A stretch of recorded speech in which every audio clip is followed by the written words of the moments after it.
4월 19일 오늘의 말씀은 요한복음 21장 1절에서 14절입니다.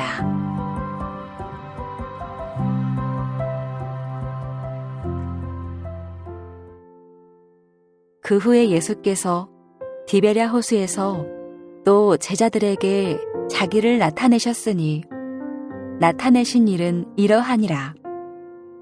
시몬 베드로와 디두모라 하는 도마와 갈릴리 가나 사람 나다나엘과 세베대의 아들들과 또 다른 제자 둘이 함께 있더니 시몬 베드로가 나는 물고기 잡으러 가노라 하니 그들이 우리도 함께 가겠다 하고 나가서 배에 올랐으나 그날 밤에 아무것도 잡지 못하였더니 날이 새어갈 때에 예수께서 바닷가에 서셨으나 제자들이 예수이신 줄 알지 못하는지라. 예수께서 이르시되 얘들아 너희에게 고기가 있느냐? 대답하되 없나이다. 이르시되 그물을 배 오른편에 던지라. 그리하면 잡으리라 하시니 이에 던졌더니 물고기가 많아 그물을 들 수 없더라. 예수께서 사랑하시는 그 제자가 베드로에게 이르되 주님이시라 하니 시몬 베드로가 벗고 있다가 주님이라 하는 말을 듣고 겉옷을 두른 후에 바다로 뛰어내리더라. 다른 제자들은 육지에서 거리가 불과 한 50칸쯤 되므로 작은 배를 타고 물고기 든 그물을 끌고 와서 육지에 올라보니 숯불이 있는데 그 위에 생선이 놓였고 떡도 있더라. 예수께서 이르시되 지금 잡은 생선을 좀 가져오라 하시니 시몬 베드로가 올라가서 그물을 육지에 끌어올리니 가득히 찬 큰 물고기가 153마리라. 이같이 많으나 그물이 찢어지지 아니하였더라. 예수께서 이르시되 와서 조반을 먹으라 하시니 제자들이 주님이신 줄 아는 고로 당신이 누구냐 감히 묻는 자가 없더라. 예수께서 가셔서 떡을 가져다가 그들에게 주시고 생선도 그와 같이 하시니라. 이것은 예수께서 죽은 자 가운데서 살아나신 후에 세 번째로 제자들에게 나타나신 것이라. 화요일 아침 주님 앞에 나오신 여러분을 환영하고 축복합니다. 평생을 부활하신 주님을 의지하며 그 말씀에 순종하여 말과 삶으로 부활을 증거하는 증인의 삶을 사시는 여러분 되시기를 축복합니다. 오늘 본문은 부활하신 예수님께서 제자들을 세 번째로 만나는 내용입니다. 오늘 본문을 읽으면서 제자들의 상태와 예수님께서 그들을 회복해가는 모습을 발견하게 됩니다. 제자들의 상태입니다. 왜 제자들은 부활하신 예수님을 2번이나 봤으면서도 갈릴리 호수로 고기를 잡으러 갔을까요? 1절에 나오는 디베랴 호수는 갈릴리 호수의 다른 이름입니다. 3절에 베드로가 주동이 되어서 고기를 잡으러 갑니다. 2번이나 부활하신 예수님을 만났던 이들이 고기를 잡으러 간 이유를 정확히 알 수는 없습니다. 아마도 그들은 여전히 확신이 없고 혼란을 느끼고 있었을 것 같습니다. 구체적으로 무슨 일을 어떻게 해야 하는지 알지 못했습니다. 약간 가도기적인 상태에 있는 것입니다. 그러므로 그들 중에 몇몇이 자신들의 직업으로 돌아가는 것은 자연스러운 일이었을 것입니다. 이런 상황에서 예수님께서 찾아오셔서 회복을 주시는 장면이 나타납니다. 바다와 육지에서 주님과 대화와 만남을 통해 회복을 주십니다. 바다의 장면은 4절에서 8절에 나옵니다. 이 장면은 예수님께서 갈릴리 해변에서 베드로와 안드레와 그리고 야고보와 요한을 부르는 누가복음 5장의 장면과 흡사하게 비슷합니다. 왜 예수님은 누가복음 5장과 흡사한 장면을 연출했을까요?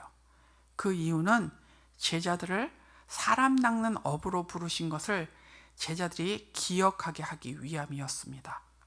또한 오늘 읽은 본문에는 구체적으로 나타나지 않지만 베드로를 회복시키려는 주님의 의도가 있습니다. 9절에서 14절까지는 육지의 장면입니다. 숯불이 있었고 거기에는 떡과 물고기가 있었습니다. 육지로 올라온 베드로는 숯불 너머로 예수님의 시선을 보았을 것입니다. 그리고 예수님을 부인할 때 자신을 보셨던 예수님의 시선이 생각났을 것입니다. 예수님께서 숯불을 피우신 것은 제자들이 몸을 데피고 먹을 것을 준비하기 위한 것이었습니다. 하지만 베드로의 마음을 치유하기 위한 것이기도 했습니다. 또한 빵과 물고기를 먹으면서 제자들은 예수님과 함께 했던 추억과 고백들이 기억났을 것입니다. 오병이어의 기적이 생각났을 것이고요. 예수님께서 생명의 떡이 되심을 상기했을 것입니다. 이런 과정을 통해서 주님은 베드로와 제자들로 하여금 주님을 향한 사랑과 믿음, 그리고 그들을 부르신 그 사명을 기억하게 하시고 또 새롭게 해 주셨습니다. 예수님께서는 이렇게 세심한 배려를 통해 제자들의 마음을 회복시키셨습니다. 제자들을 사람을 낚는 업으로 주님의 지상 명령을 수행할 하나님의 나라의 일꾼으로서의 사명을 회복시키고 계십니다. 제자들이 오늘 본문에서 누가복음 5장의 현장을 상기했듯이 훗날 제자들은 복음을 전하며 어려움과 환난을 당할 때 부활 후 세 번째로 찾아오신 예수님, 바로 오늘 본문의 현장을 기억하며 힘을 냈을 것입니다. 혼란스러움, 그리고 빈 그물, 지치고 허기지고 좌절하며 낙심한 제자들을 예수님이 찾아오셨듯이 지금도 살아계신 예수님이 우리를 찾아오십니다. 찾아오셔서 우리를 격려하시고 제자로 부름받은 그 길에 맞게 살아가도록 우리를 돌보아 주시고 우리를 이끌어 주십니다. 혹이라도 우리가 주님이 원래 의도하신 그 길을 가지 않고 다른 방향으로 길을 벗어나 갈 때 우리가 가야 할 길의 방향을 가르쳐 주시고 또 이끌어 주십니다. 예수님께서 우리를 부르신 목적은 우리가 부활의 증인으로 사는 것입니다.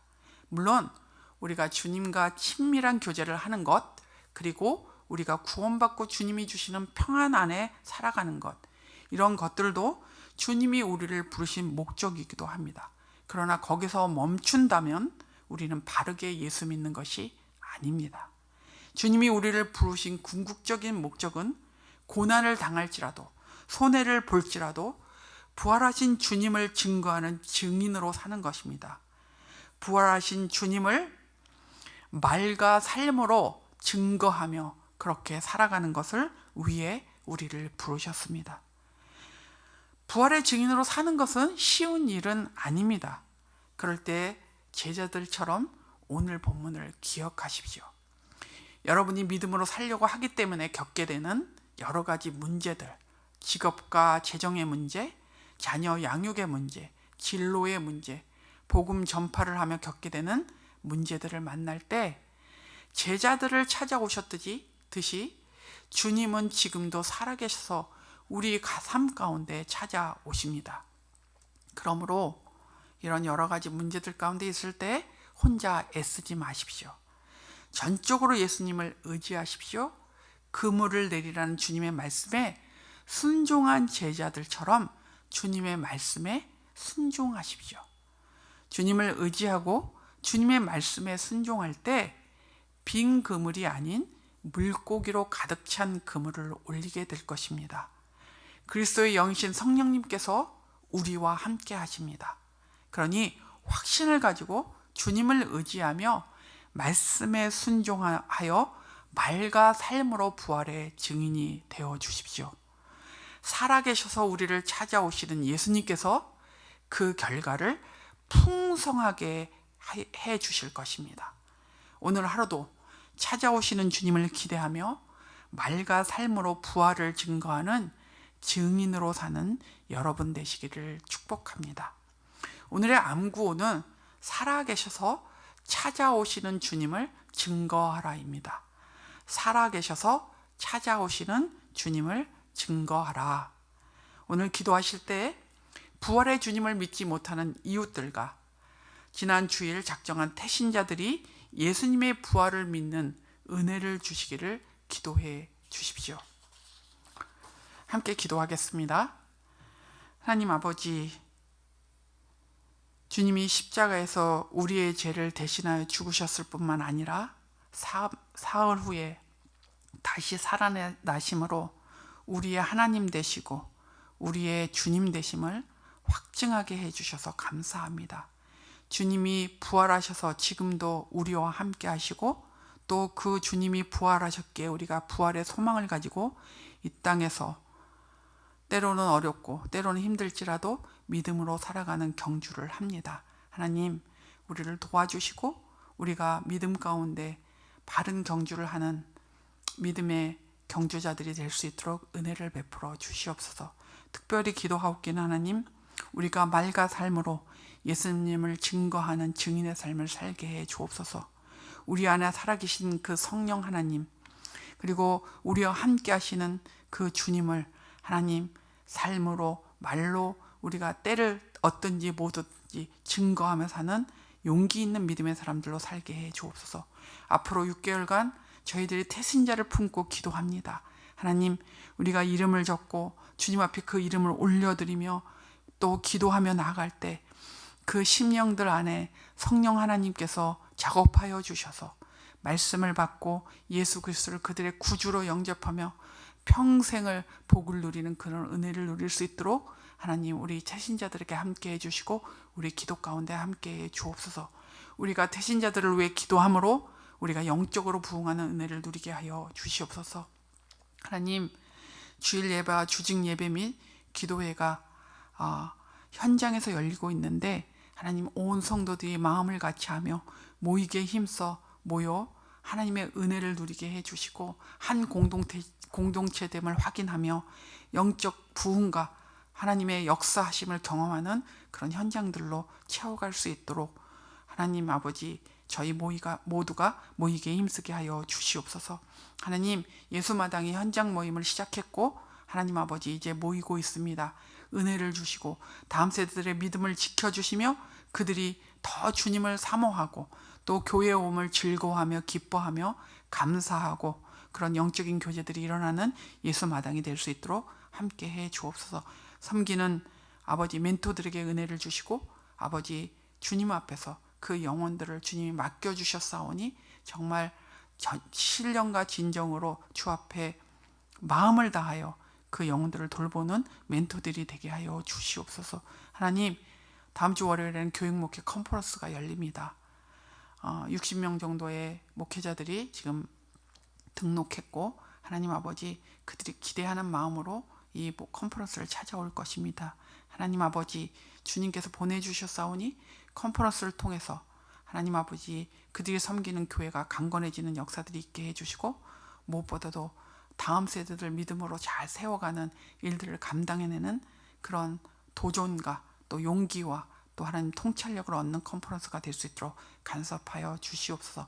당일에 되어지는 모든 일정들 가운데 하나님이 간섭하셔서 하나님의 영광을 드러내 주시옵소서. 하나님 아버지 육신의 병으로 경제적인 어려움으로 정서적인 문제로 고통받고 어려워하는 사람들이 있고 또 이 문제를 놓고 간절히 기도하는 성도들이 있습니다. 하나님 도와주시옵소서. 은혜를 베풀어 주시옵소서. 주님, 우리가 다 알 수 없는 부분들이 있습니다. 그러나 정말 확실히 아는 것은 주님이 우리의 기도를 들으시고 응답하시는 아버지인 것을 믿습니다. 그러니 아버지 가족의 육신의 병으로 또 여러 가지 경제적인 어려움으로 주님 앞에 기도하며 간구할 때 하나님 외면하지 마시고 그들에게 응답하시고 주님 선하게 길을 열어 주시옵소서. 하나님 아버지 우리가 이제 모이기에 힘쓰며 열심을 내지만 코로나로부터 또한 지켜주시기를 기도합니다.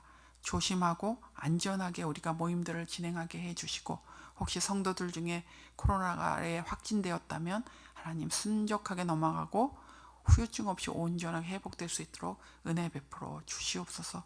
우크라이나 사태 가운데 하나님 간섭하시고 참으로 고통과 하나님 아버지 너무나 큰 아버지 어려움이 있는 현장입니다. 주님 도와주시고 어느 누구도 득을 보지 못하는 것 같은 그런 상황 가운데 있는데 하나님 도와주시고 은혜 베풀어 주셔서 빨리 정리되고 아버지 종전될 수 있도록 간섭하여 주옵소서. 오늘 하루도 하나님의 은혜 가운데 살기를 소원합니다.